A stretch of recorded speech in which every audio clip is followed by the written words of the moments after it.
My Retreat by Dr. Jose Rizal.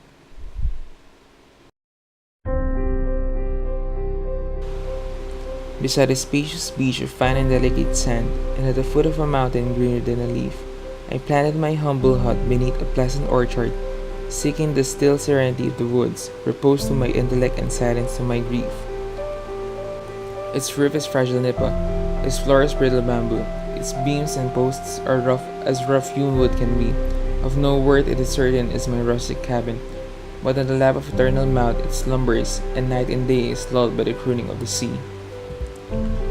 The overflowing brook that from the shadowy jungle descends between huge boulders washes it with its spray, donating a current of water through makeshift bamboo pipes that in the silent night is melodic in music, and crystalline nectar in the noon heat of day. If the sky is serene, meekly flows the spring, strumming on its invisible zither unceasingly. But come the time of the rains, an impetuous torrent spills over rocks and chasms, hoarse foaming in a boil, to hurl itself with a frenzied roaring towards the sea. The barking of the dog, the twittering of the birds, the hoarse voice of the callow are all that I hear. There is no boastful man, no nuisance of a neighborhood, to impose himself on my mind or to disturb my passage. Only the forests and the sea do I have near. The sea is everything.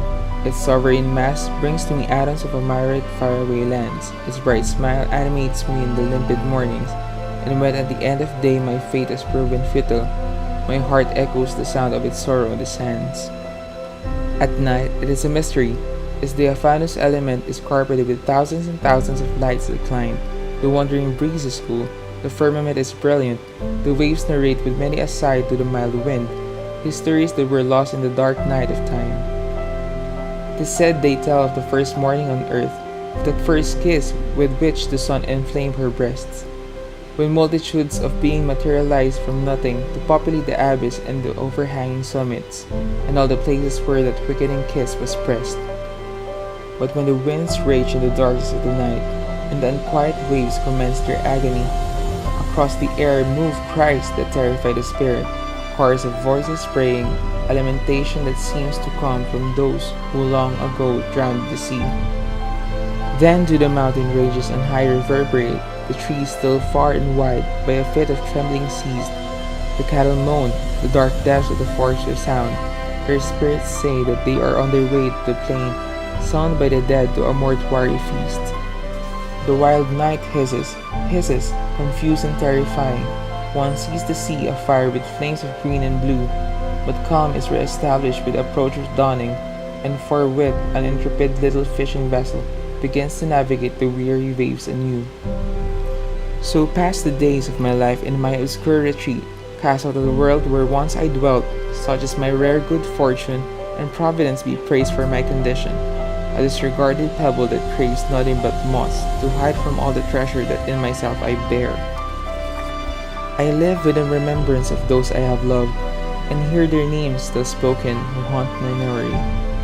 Some already are dead, others have long forgotten, but what does it matter? I live remembering the past, and no one can ever take the past away from me.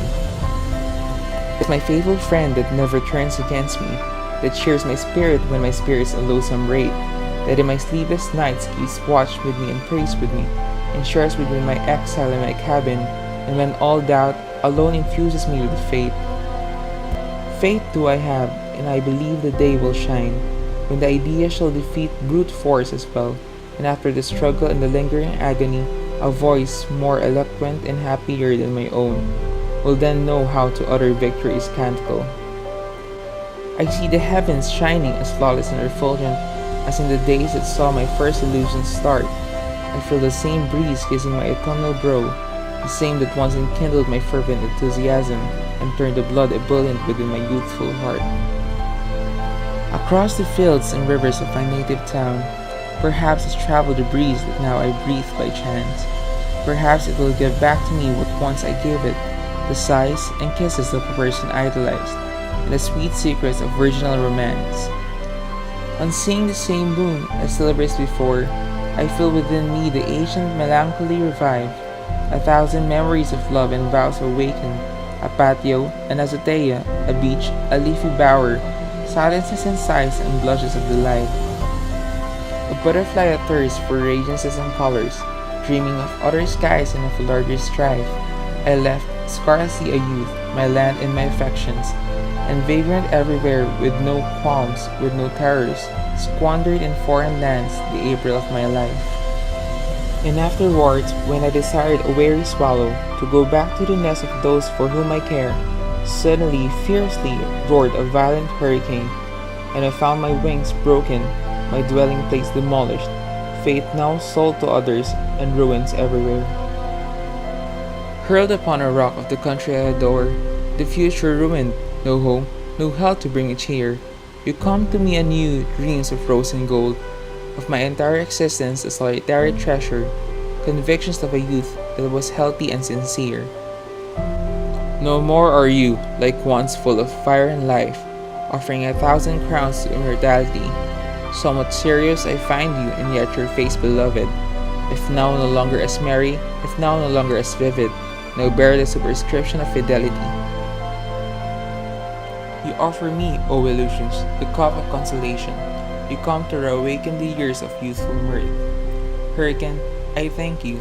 Winds of heaven, I thank you, that in good hours suspended by uncertain flight to bring me down to the bosom of my native earth. Beside a spacious beach of fine and delicate sand, and at the foot of a mountain greener than a leaf, I found in my land a refuge under a pleasant orchard, and in its shadowy forests serene tranquillity, repose to my intellect and silence to my grief.